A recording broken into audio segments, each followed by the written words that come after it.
Hello, boys and girls.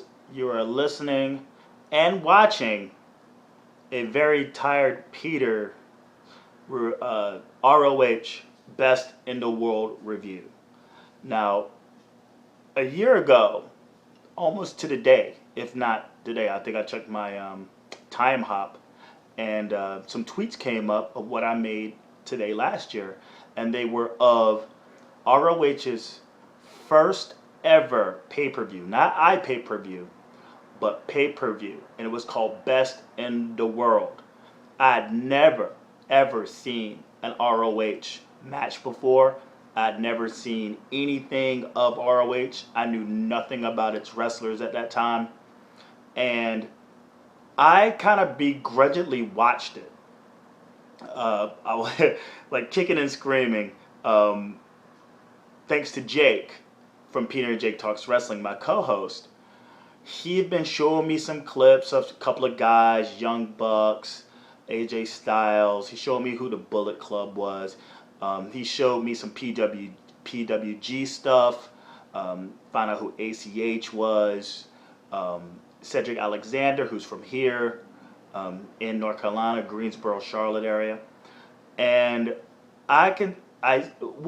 so much has happened in 1 year. I saw that pay-per-view, and I'm not going to say I became a super fan, but I fell in love with another option outside of the WWE. It gave another aesthetic. It gave me new characters to either root for or cheer. And I would go to the website and check it out every once in a while.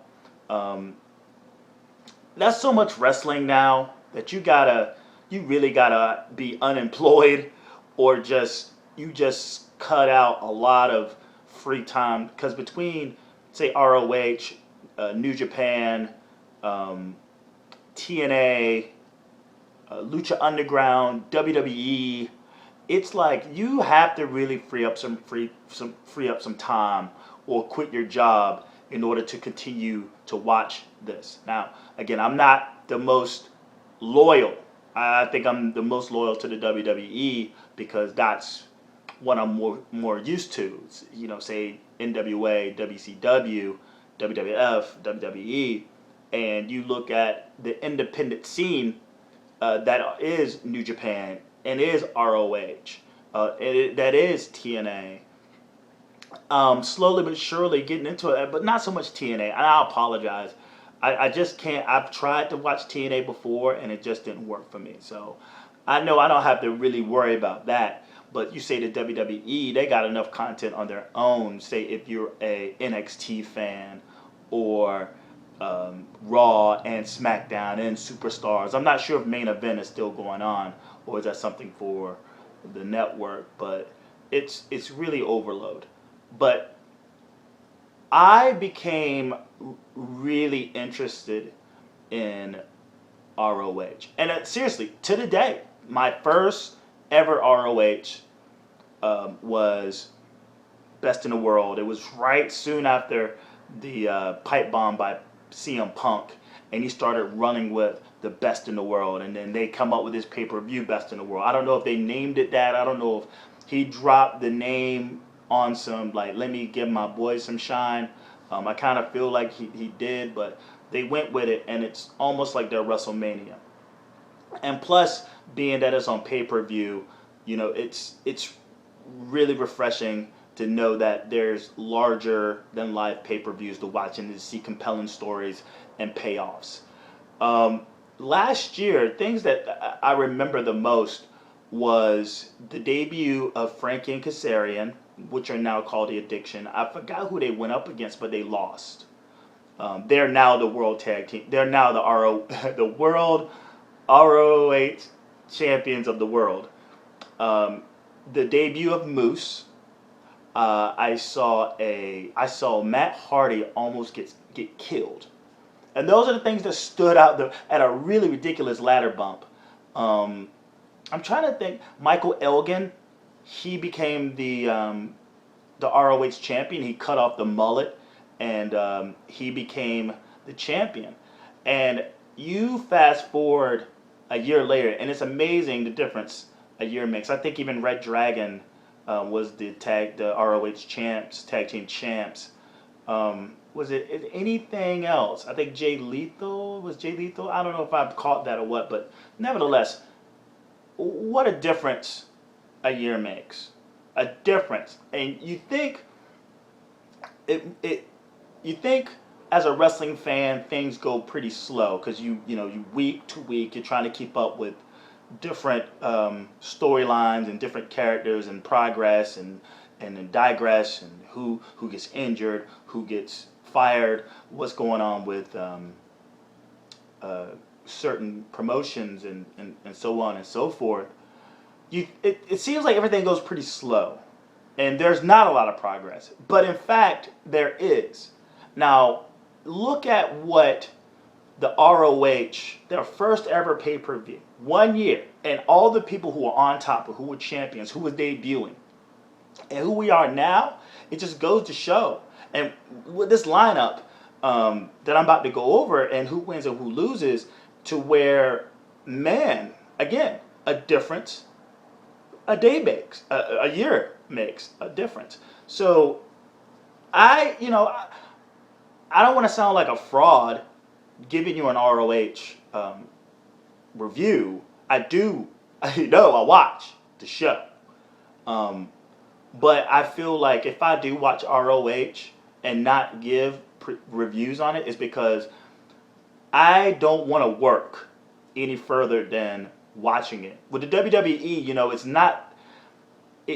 it's not that enjoyable at times, which makes it that much easier to make it work. But when you take things like NXT, Lucha Underground, and ROH, I just want to sit back. New Japan, I just want to sit back and enjoy it. I don't want to have to take notes, and I don't want to have to, add that to the list of things that's going to take away like a couple of minutes to an hour to produce and upload. So I will do this ROH pay-per-view review, and maybe I'll do another one down the road, say another pay-per-view, say if New Japan does one, or Wrestle Kingdom or something like that where it's not so overwhelming. I'll do it. I actually considered not doing this because I was sitting there and I was watching this and I'm like, man, this is exciting. And I don't know who's talking about this. And it's not like it's the cool factor or anything like that for me, because I give a fuck about being cool. Have you seen how many views I get? I get next to none. So it's not a matter of that. It's a matter for me and for people who enjoy my commentary and want to hear my thoughts on ROH Best in the World 2015. So let's do this. So they're in New York at Terminal 5. I'm not sure what other events are thrown there. Hammerstein, I guess, wasn't available, whatever. It was very, it wasn't a big space. It's very interesting. Maybe I should do some research on like that place and see what other things they have and what capacity they have. But regardless of count or space, definitely a lot of energy, a lot of, mark annoyance, a lot of chants. I'm not a big fan of this is awesome or blah blah blah blah. I'm not a big fan of that stuff. When it comes to point where that is needed, then yes, I get it. But if you do it all the time, it just becomes an annoyance. It doesn't really give anybody a sense of encouragement whatsoever. Actually, it's a false sense of encouragement, taking words away from JR, Jim Ross. All that, this is wrestling, this is awesome, is a false sense of encouragement. But this is what you deal with when you're dealing with like the American underground scene, whether PWG, Lucha Underground, which is slowly becoming more like that. They weren't like that at first, but I think they caught on to the whole, either a bunch of independent fans started showing up to the temple, or the people that started going to the temple started watching other promotions, NXT, ROH, and started making those same chants. But nevertheless, and what a good match to start off with. And it was Mark Briscoe, the brother of Jay Briscoe, who's the ROH champ at this time. He's accompanied by ODB, former TNA, former WWE, and he's going up against Donovan Dijak, who is a member, one of the newer members, not only to the ROH roster, but he's also part of the House of Truth. He's joined by Truth Martini. And this was it wasn't a long match, but in terms of, if you're a fan of Mark Briscoe, you know what to expect. He's different than his brother Jay. Mark is more of a loose cannon. It's like what he is what Ambrose tries to be. Like a loose cannon, craziness. But Mark has a very tribal, very like jungle thing going on with him, and he's also he's fun. He's very, very fun. He's like he's that friend you had as a kid who would just climb trees and jump off of them, who would just do the craziest shit, and you'd be like, man, this guy's crazy over here. But that's Mark Briscoe for you. And Dijak is a new guy. He's like 7 foot tall. He's a fucking beast, and he's pretty green, I must say, very green, and I can see he has a lot of growth. Again, this is his first pay-per-view. Who's to say what's going to happen next year? But this match in itself was entertaining enough to make for a really good opening match. The one thing I want to spot out was there was one move where Dijak just picks up Mark Briscoe and he tosses him outside the ring. Just a body slam toss outside the ring. He throws him a good 10 feet on his back on the outside of the ring. And I'm thinking to myself, I've seen something like this, but this hardly ever happens. In terms of, as long as I've been watching wrestling, I can't recall too many times, or if all, I've seen that. And it was brutal. I actually got worried. He just broke Mark Briscoe's back. There's not a lot of padding outside, but I swear to God, and the other podcasts I've been listening to, no one really brought it up. It was just nothing. And I'm like, no. When Big E tackles someone through the ropes and they go flying outside and how crazy that is? This was that times 50 billion. You don't do that. And Mark sold his back for the rest of the night. And I don't know whether he was selling it or he was actually dealing with a fucking back injury. One can only tell later when there's reports on if he's injured, if he's out for a while, or he's iced up. Ice up, son. Good job for taking that bump. That bump was probably as brutal as Matt Hardy's bump last year with the ladder. I don't know. That was pretty bad. ODB rips up the Book of Truth, and Mark wins with a frog splash elbow. And what I've heard so far is people complaining about Dijak being the new blood, losing. Look, people, he's just starting out. He has to make his way to the top. I understand you got guys that can come out and get pushes right off the bat by getting victories over veterans, but not this case right now. And I can see why ROH actually gave the victory to Mark, because Dijak isn't a monster heel. He's a big guy, but he's not a monster heel. You say, oh, Mark has nothing to lose. He had everything to lose, especially going up against a new blood. It seems that this isn't over yet between the two of them. Maybe this was a blow-off, maybe it wasn't. One can only tell. But Dijak has his entire career in front of him. Not everyone's going to get the Razor Ramon push. Not everyone's going to get the fucking Goldberg push. There's special people that come up that get victories when they're supposed to be had. Now you take Bray Wyatt, for instance. They're fucking that up. But he's still young. He still has time. Dijak has time. Give Mark his pay-per-view win. Understand there's another loss in the family at this time, which happens later on. Give him the victory. Let him seem like he's on the up to actually contending for the championship at some point. And if Dijak has to be that guy, So be it. Again, Dijak's young. He's still green. He still has a ways to go. Just look at a guy like Moose.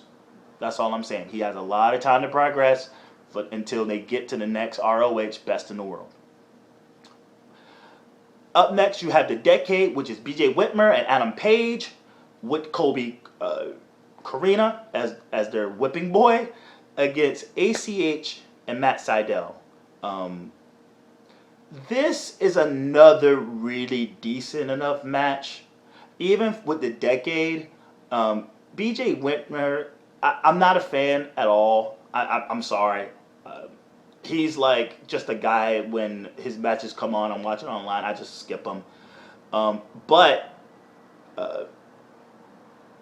Adam Page, on the other hand, who was once a boy, one of his boys, he's growing up.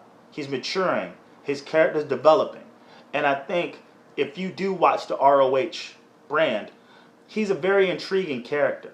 And I think he's worth definitely keeping your eye out for one of the next future stars in the wrestling business, whether it's, on the WWE or on the independent scene. The kid has a lot of talent, and that's what this was definitely all about. ACH and Sydal, again, they put up a really good fight.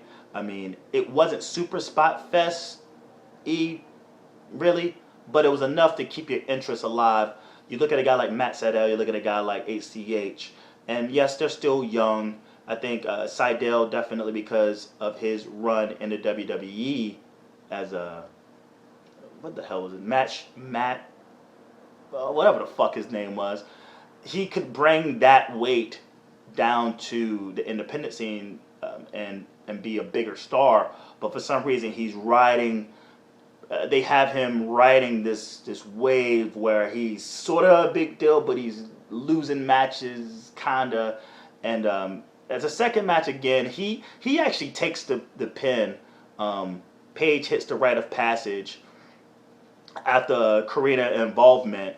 By pulling Page out of the ring after the shooting star press was hit on him by Matt Sydal.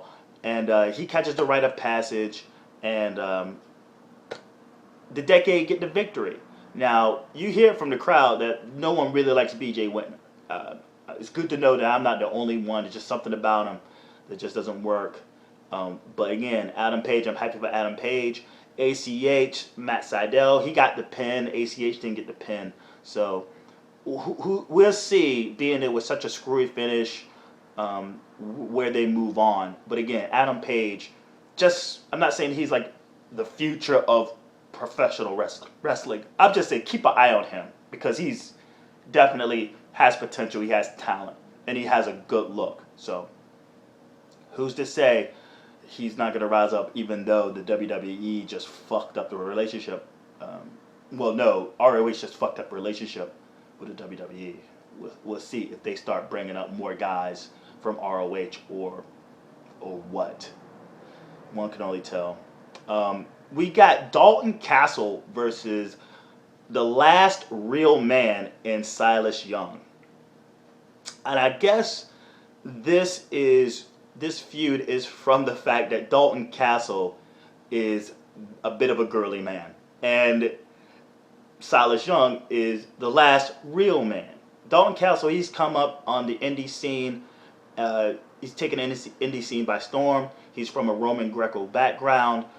He and his gimmick is that he's basically just a super flamboyant guy, and he has two guys with him who he call his boys, who are dressed up in sort of Aztec. I don't know. I wouldn't call it Aztec, but like there's feathers and they got fans and they're very sweet dudes, man. Like it's something to check out, because you take Nakamura and his sort of flamboyant kind of stance, but he takes that and he A-Rods that shit. He puts the juice in that motherfucker. He deer antlers the hell out of this gimmick, and it looks something straight out of what the hell is that? Shakira. That's what it really looks like. It looks like a gimmick from Shakira wrestling. It's just over the top. And as the match goes on, his boys are out there and like, ooh, and he's very flamboyant and he's fucking with, it's like being a straight dude and having some gay guy kind of hit on you and stuff. And it's just, this was an awkward match. A good match, nevertheless. You really get to see what Dalton Castle is as an athlete. It doesn't really leave a lot to the imagination of Silas Young because he didn't get a lot of offense in. This was definitely the Dalton Castle breakout show. His coming out party. No pun intended. But Castle actually wins. A screwy finish. He hits him with a low blow, and he kind of rolls him up and grabs the tights, pinning Silas Young. Which after the match, Silas is not the happiest camper. So as they're celebrating, I guess after they shake hands or what have you, code of honor, he grabs one of his boys and puts him in the misery. The misery is sort of like a helicopter to a stunner kind of thing. It's a pretty funny move, brutal move, but nevertheless, it was definitely sour grapes, and one of the boys had to take the fall. Again, keep an eye out for Dalton Castle. I'm a huge fan of Silas Young. I hope he could they somehow figure out what they want to do with him. The savvy vet, a very, very, very old school style of wrestler. There's not many guys that'll like him. He's very unique. I hope he can pick things up after this loss. Maybe again, he attacked one of the boys, low blow victory with referee interference, what have you, grab at the tights. We really don't know if Castle's a face or a heel, but people seem to love him. He's pretty flamboyant, and that's how that is. War Machine, which is, what the hell is War Machine is. I'm about to call myself out. I know Hanson's one of the guys, but basically big dudes with big beards. Fuck them. I don't need to know them by name. Not now anyway. But against CNC Wrestle Factory, which is Caprice Cole and Cedric Alexander, who were once this before when they first came up in the ranks of the independent scene. But Cedric Alexander ended up getting the big singles push on PWG, ROH. Even here, PWX. He's the PWX champion here in the Triangle in Greensboro, Winston-Salem, Charlotte. But apparently, and this has been going on for a while, Cedric Alexander actually just being very frustrated with his career because he's not really winning the big matches. He's not being given the real big rub, but he's a workhorse in the ring, and he just kicks ass. He's just, he's a black wrestler, but you send a guy like that to WWE, and they're gonna somehow make him into some stereotype. Now, ACH, another black wrestler, he's just a black wrestler. He's a guy in the tights, and he goes out and wrestles. Same with Cedric Alexander. But the guy is just a serious workhorse. I've gotten to see him twice in person so far. And that guy just brings it. But for some reason, he's not winning the big matches, and it's starting to affect him. I guess, and for storyline purposes, Caprice Coleman is like, hey, dude, let's take it back home. Let's become a tag team again, and let's do this up. All right, let's help each other get back on track. Let me help you get back on track. This match wasn't that great, honestly, because I think there was more storytelling and the attitude of Cedric Alexander, than to say the storytelling actually in the ring, and it really showed. War Machine wins because in storyline, and I think it contributes to Moose's first loss, because Cedric Alexander hits Moose with a wrench. Now, just to play up into now, he goes under the ring, he grabs a wrench, and he wants to get tagged in, and he wants to basically go in there and attack whoever the fuck's in the ring with the wrench. And Caprice Coleman plays the goody-goody, and he's like, I put it away. I'm not tagging you in with that. Put it away, which results in War Machine just destroying Patrice Coleman and him getting pinned. And after the match, it looks like Cedric Alexander is about to turn on Coleman because he's frustrated. He didn't tag him in, but he's just frustrated altogether, as the white boys would say, aggro. And it looks like he's about to attack him, but he calms down and he helps him up, and he just looks at him. He goes, "This is over." Now, I think this is only the second match they've had as a tag team since they come back together, but he's like, "No, this is over." Now, possibly this is going to be a feud brewing in the mist, but nevertheless, we'll see what happens. So far, so good. This is a very good pay-per-view so far. All right. Next up, we got Roderick Strong versus Moose with Veda Scott and Stokely Hathaway with Michael Elgin. And this is a triple threat match. One of the times a fucking triple threat match is needed for the number one contendership to the ROH World Championship. It's funny, they don't call it heavyweight championship. I've noticed that. It's just the World Championship. And this is for the number one contendership. And you got a lot of everything going on. And the one thing I want to commend on, and this is what I said in the opener, is that you take a guy like Moose. Now, Moose, I haven't been that impressed with him at all since he debuted. And he's only been on the scene for 1 year. And this was an amazing performance at that level. I mean, I'm saying, a difference in year makes.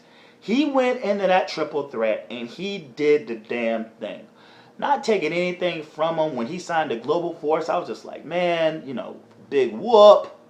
But this kid has potential. And I finally saw it last night. So whatever shit I've been giving him, I apologize. I take it back.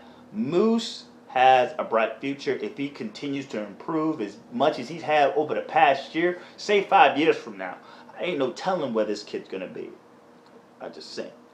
Roger Strong, who's the favorite. Michael Elgin, who was the champion a year ago. He won the championship. I forgot who he beat for it, but nevertheless, he won that motherfucker. And this is how a triple threat should be. Honestly, if you want to go into the idea of how a triple threat should be handled, this is a prime example of how a triple threat should be handled. A lot of action. No dead weight. No hanging out outside the ring while two people in the ring have a showcase for maybe 2 minutes. Everyone's in there at all costs, just going balls to the wall. Not a spot fest, not like a spot monkey fest, just good action. Roderick Strong, who I'm not high on, impressed me. Moose impressed me. Michael Elgin really impressed me. Man. But Moose definitely, as a big guy, they showcased him just getting tossed around. He shouldn't get as tossed around as he should in this match. But I guess it goes to show how high the stakes were. But Roderick Strong gets the victory. And he becomes the number one contender to whoever wins against Jay Lethal and Jay Briscoe. But the match is one thing. The real drama is afterwards. The chick, that's Veda Scott. She's attractive, if you like that. I like that. The dirty red hair, kind of busty. Not much of an ass. Do I? We'll work with it. Is pissed. She is pissed.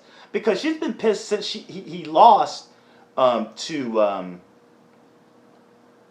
who did he lose to? I think it was Riley, Kyle O'Reilly he lost to with interference by Cedric Alexander with the wrench. Now Moose has been undefeated until that match just recently. And I think Veda Scott is just she's just real grumpy about it. Stokely he's like, yeah, man, shake, code of honor, shake the hand. She's like, fuck that, don't shake that motherfucker's hand. And when Moose shakes uh, the hand of Roderick Strong, she goes fucking Stephanie McMahon on his ass. She fucking slaps the living shit like 4 times, like 4 fucking amazing, like just pow. What you gonna do? Pow, pow, pow. And it seems like Moose is about to pop her ass real good with a spear. Here comes Cedric Alexander, and he knocks out Moose with the wrench. He knocks out Stokely, Stockley Hathaway with the wrench, and it seems that he's aligning with Veda Scott. Cedric hands Veda the wrench, and they both walk out together. So I guess right now we have. I'm not sure if he's going to be feuding with Patrice Coleman. I'm not sure if he's going to be with Moose. I just hope it doesn't result in a stupid. I hope it doesn't result in another triple threat. You don't need to be handing these triple threats around ROH. Keep them fresh. Keep them awesome. Keep it right. Right? All right. So, again, it seems as if Cedric Alexander has aligned himself with Veda Scott. Next up, we have the Kingdom with Maria Kanellis. That's how you say her name. The Kingdom consisting of Adam Cole and Michael Bennett, Matt Taven, who are at this time the IWGP Junior. What is it? They're the tag team champions. Michael Bennett, who's also the husband of Maria, and Matt Taven, versus the Bullet Club, consisting of the Young Bucks and AJ Styles. Maybe this is a rematch from Worlds Collide, whatever the fuck that pay-per-view was called, where you had basically the ROH All-Stars versus the New Japan All-Stars. Maybe this is like somewhat of a condensed, because it was like 6-on-6, but this is a 3-on-3. And in terms of, again, and this is just my opinion, and maybe it's not going to be a very popular opinion, but I thought there was a lot of humor in this match, but I don't think it was that great of a match. The only thing that was really great about this match was the way, the sequence of how it ended. And it was very, very, very, that part was pretty brilliant. But man, this was a spot fest. It was cartoonish. It was obnoxious. The crowd is obnoxious. And maybe, I don't know what it is. Maybe it's just me.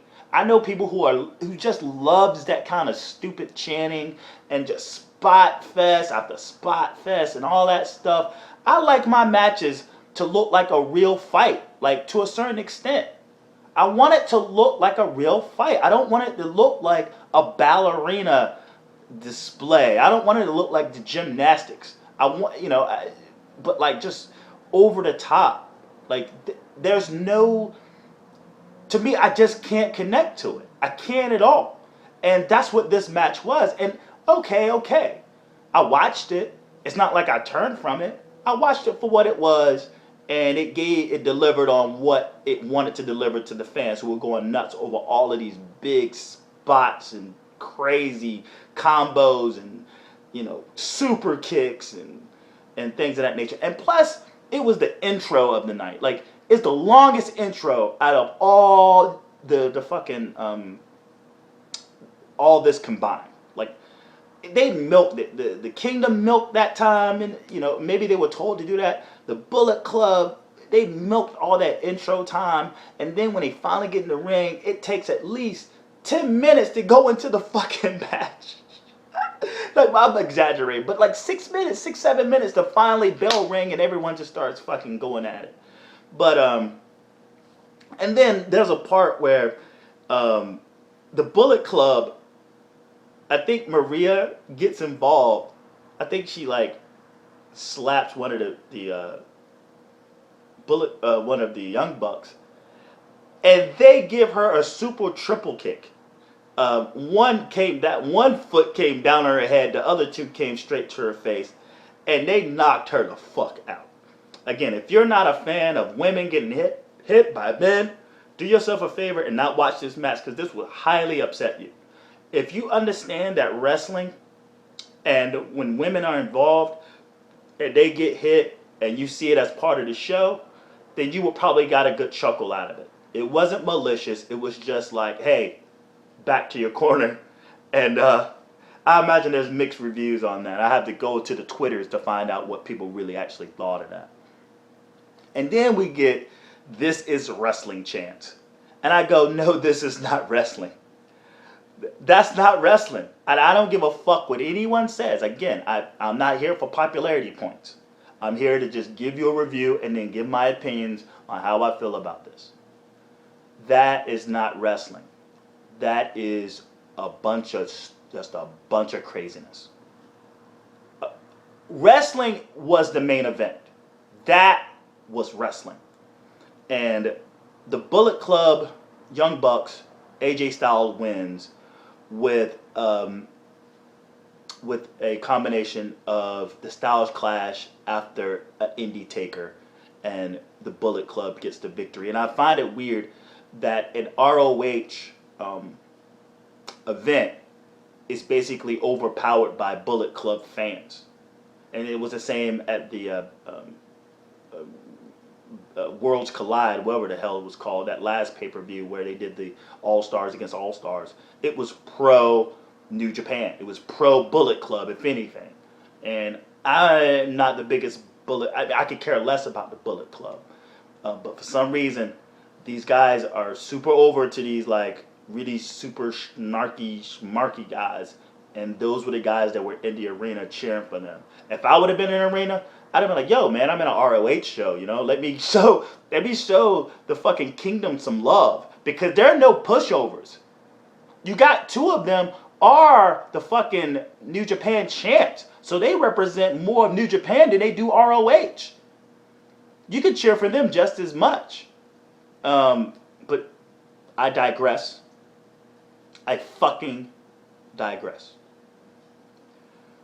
I think the Young Bucks here, they're the IWGP Junior Heavyweight Tag Team Champions. But, whatever. I'll be back. I'm back. I'm actually recording with my phone, and it only has but so much hard drive space on it, so I had to disconnect. Recording my phone, I'm doing video. So if you're actually listening on Stitcher Radio or on SoundCloud, either go to Peter and Jake Talks Wrestling YouTube page. Just type it in the YouTube search bar. You go to pjtwcentral.com and you can actually see the YouTube emblem. You can just click that and it would take you to the video, or you can look in the description box and the video link will be there. I know that last match I'll probably get some thumbs downs for, because I'd imagine there's a lot of people who are big fans of that style of wrestling, say from that Kingdom versus the Bullet Club. But you know, it's not really my cup of tea. All the horsing around and stuff, and all the, you know, high wire act. I mean, again, if you love it, continue to love it. But again, it's just a personal preference of mine that only be able to watch that kind of wrestling in small dosages. So don't thumbs down me, don't bury me. It's just my opinion, guys. Just my opinion. The next match is Red Dragon, who I really like. Bobby Fish and Kyle O'Reilly. I love Kyle O'Reilly. The two of them, their charisma, the way that they perform, very, very strong style. I look at a guy like Kyle O'Reilly, who has the potential of being kind of like the next Daniel Bryan. All he has to do, I know his ginger ass won't be able to grow a beard, but if he was ever to grow a beard and just go into NXT, that guy has a lot of potential. I mean, if you watch Wrestle Kingdom 9, the last Wrestle Kingdom 9, JR was really high on this guy. Um, I'm high on him. You ever watch his PWG work? Go and check it out. Um, he lost to Roderick Strong, I think, in the last taping they had. It was a weird match. Roger Strong came in after maybe like a 30-minute match that Kyle O'Reilly had, and he took the PWG championship from him. I'm not sure if he still has it now, but that's the last that I'd seen of Kyle O'Reilly outside of, say, his performance at the last uh, New Japan versus ROH. I think it was called Clash of the Worlds or some shit like that. I don't know. Well, anyway, Red Dragon versus The Addiction. Again, a year ago, Frankie Kazarian and Christopher Daniels debuted in ROH. They had just left TNA, and they came as a tag team to ROH. And, you know, I love them. I love them too. I like both of these tag teams a lot. I think The Addiction, they have charisma, they have veteran savvy, they know what they're doing in the ring. They're big guys, but they move around like cruiserweights. So you have this clash of styles, of this young, newer style that definitely reflects a lot of hard styles. You get some spots, but you don't get like spot overload. You get kicks and you get holds, submission holds, and you get like, just good tandem stuff, and you get that from The Addiction. I mean, it's like really good wrestling. But this match is not the case. This is basically a no DQ for the tag team championships. Again, Frankie Kazarian debuted a year ago. Now, a year later, they are the tag team world tag team champions of the world. And there's the beef between Red Dragon and Frankie Kazarian because of the whole KRD thing that went on, and they were trying to figure out who the third man was, and ended up being Chris Sabin, who also just left TNA, and they basically turned on Red Dragon to take the belts off of them. Red Dragon wants revenge. Not only do they want their belts, but they want revenge. So this is not so much a tag team match. I don't think there's a single tag this entire match. It's just an all-out brawl. It is balls to the wall. Not a lot of in-the-ring action. It's a lot of shit on the outside. I mean, fucking chairs. They're in the stands. They got the ladders out. They need the ladder shots. They basically fight outside the ring almost 70% of this entire match. And there's even one spot where they're in the ring and they tape Frankie Kazarian and Christopher Daniels. They tape Bobby Fish's wrist to the rope, to the middle rope, so they can both team up on Kyle O'Reilly, who took a pretty good spill on a table held up by some chairs. It was a pretty bad spill that he took, and they used that as means to basically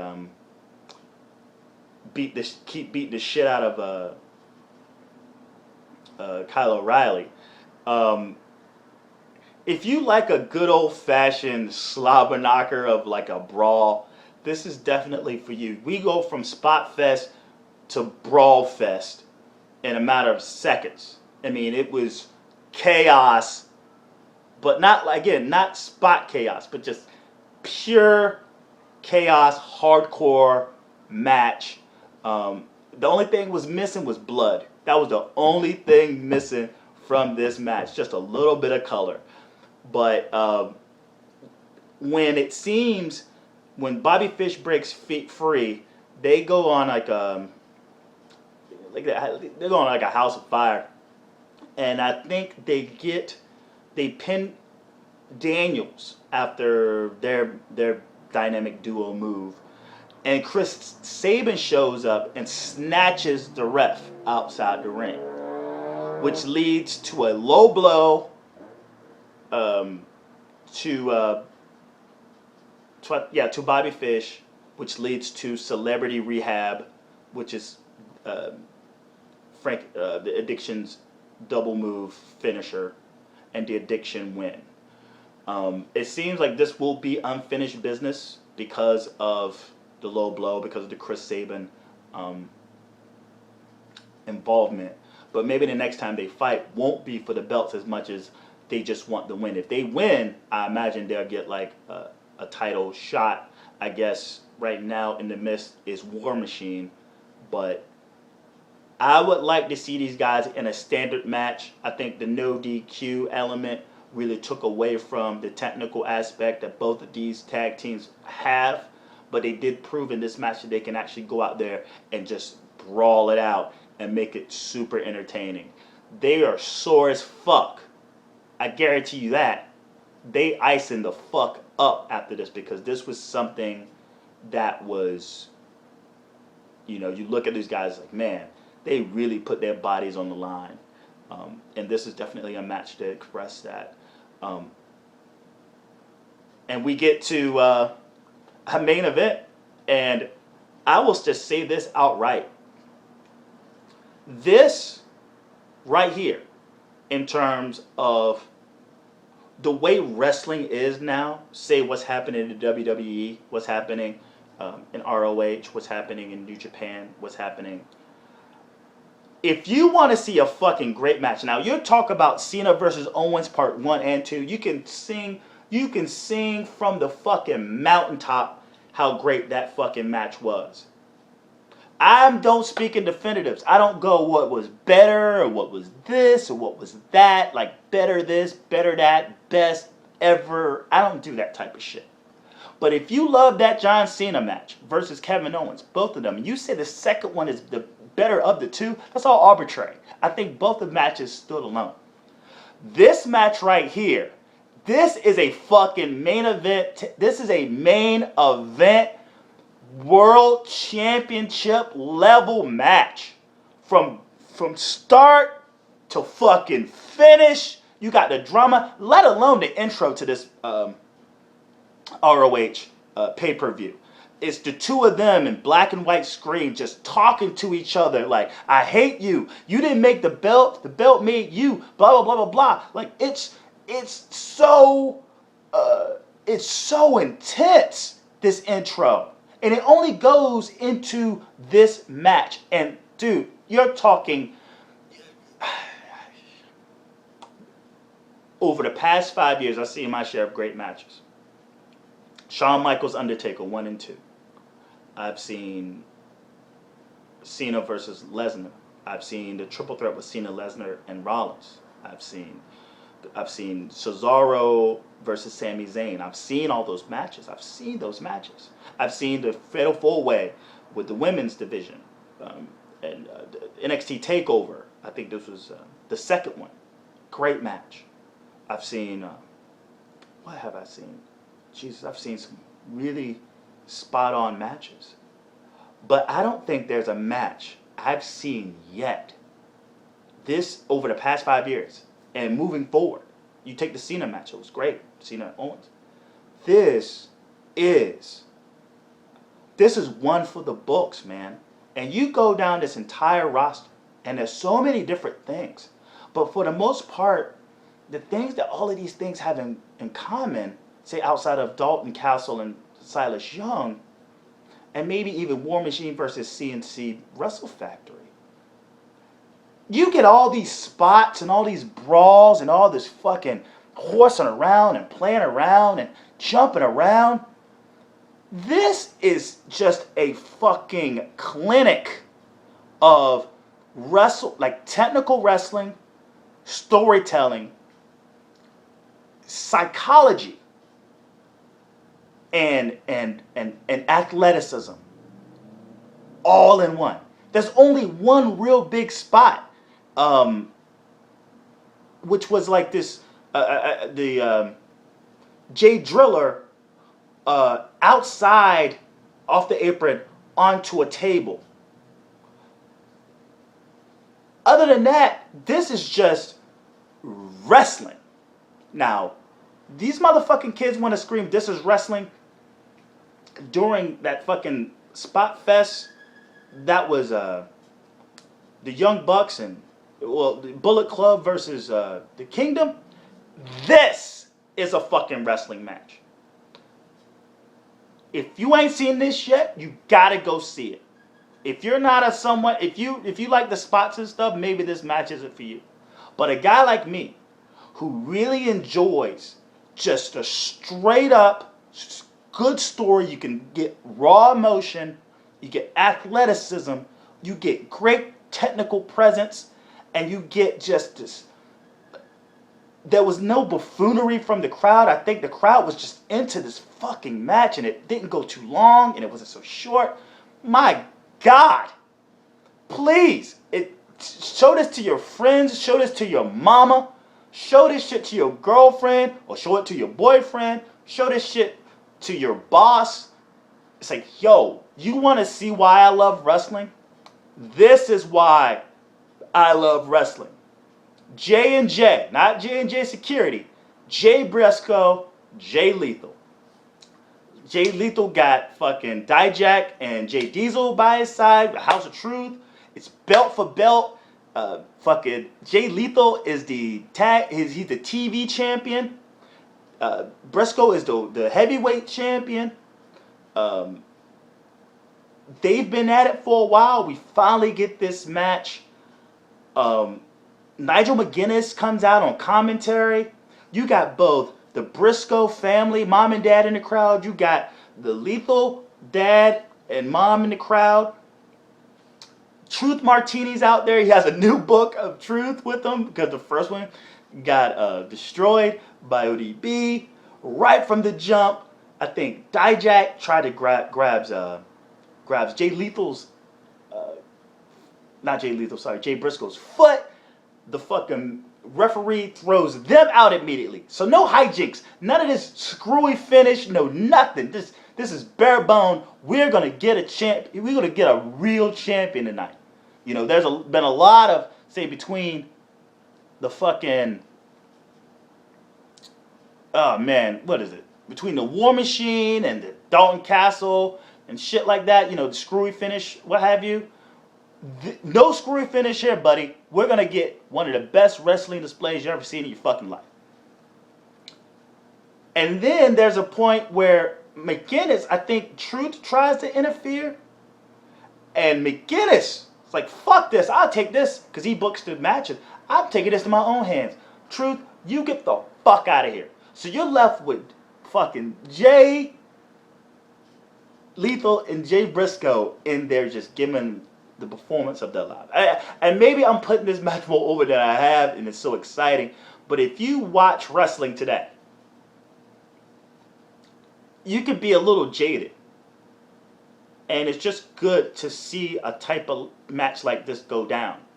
To see these type of workers work this way without having to do a whole bunch of hijinks and craziness and things that will put their bodies in so much danger, or like, you know, just, it's just a good match. You get multiple chances of Jay Lethal trying to hit the lethal injection. Again, the big spot was the Jay Driller. The Jay Driller spot on a table. Lethal took this serious bump. That was probably as crazy as it got. I mean, just what a match. It ends with Jay Lethal. The exchange at the very end, the reverse, to Jay Lethal, well, Jay Briscoe actually trying to put the Jay Driller on, and they just could reverse and reverse. It was beautiful. And then Jay Lethal ended up kicking Briscoe in the stomach and setting him up for the Jay Driller.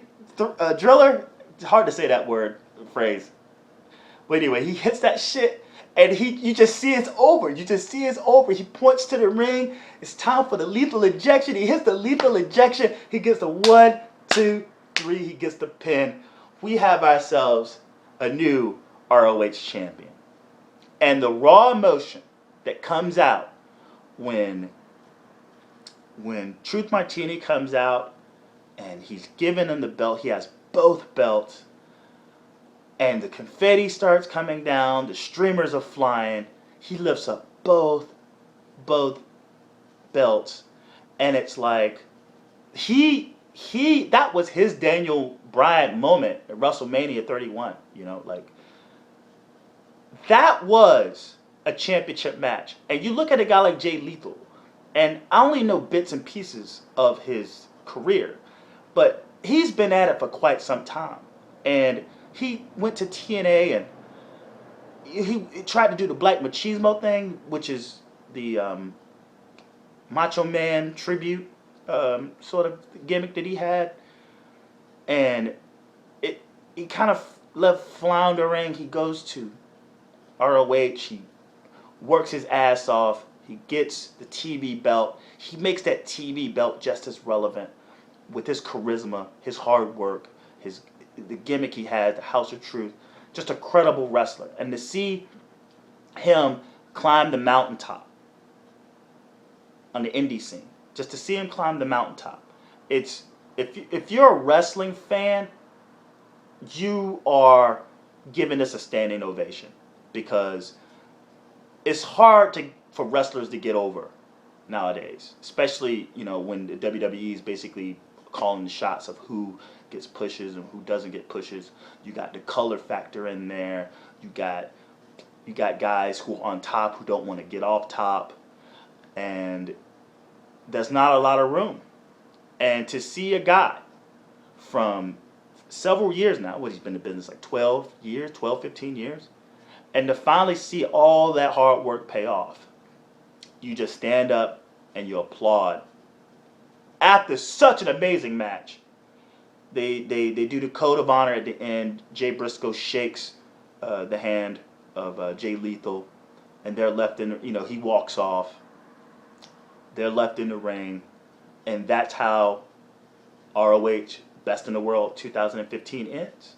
And it's so refreshing to be able to look at a pay-per-view in this light. Now, I can say I don't like some things, but nevertheless, it's still different. It's still different than the fucking pay-per-views I see for WWE. You take all the pay-per-views. You can nitpick through them all and say, hey, I like this about this. I like that about this. But you would have to pick that through the last 4 pay-per-views that they just had. Whether it's Elimination Chamber, whether it's Money in the Bank, whether it's what the fuck else in there? It's so many pay-per-views they had.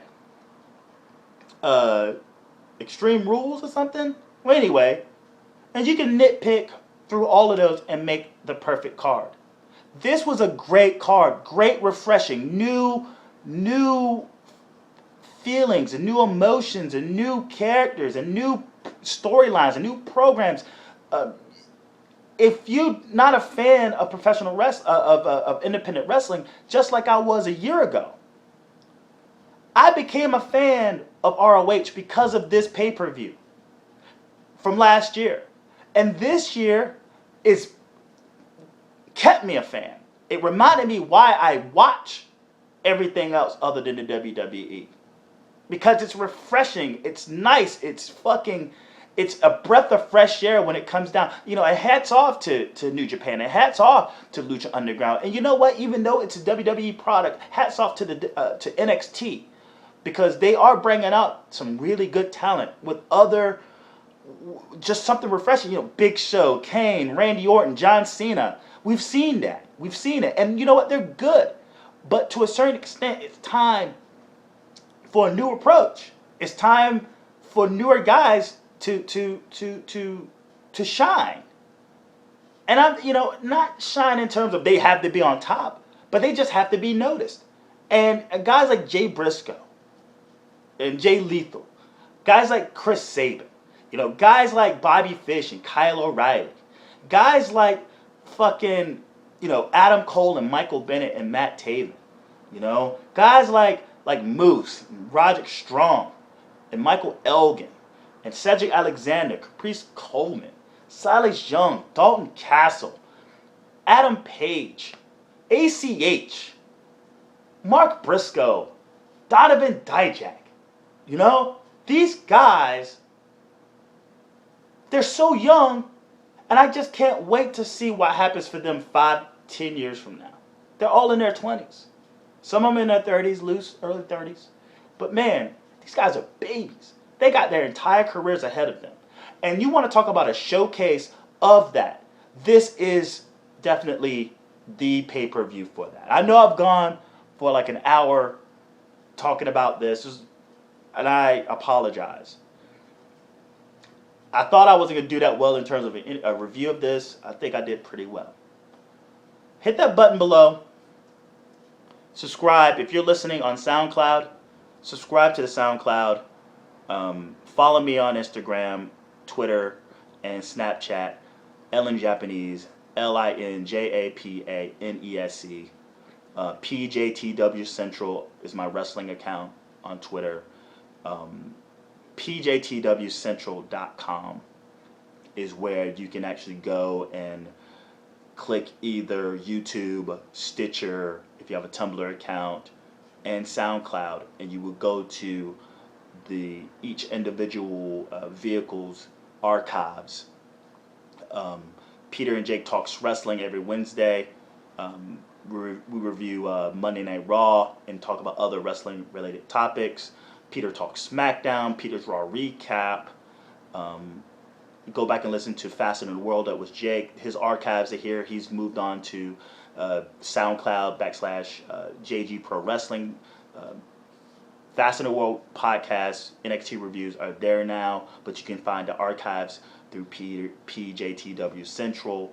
You also have Dang I Love Divas, which that's Alexa and why am I drawing a Alexa and Will, and that new season is coming up. So look forward to having those podcasts on the PJTWCentral.com website onto all the different avenues. Thanks for listening to my review on ROH. Best in the World. Again, I'm 1 year strong and really paying attention to this product. This reassured me that they kept my fanship. And Raw is about to start right now in 5 minutes. So this will probably be uploaded, say by midnight, up for you guys to consume tomorrow if that's the case. But until then, thank you so much and enjoy your week.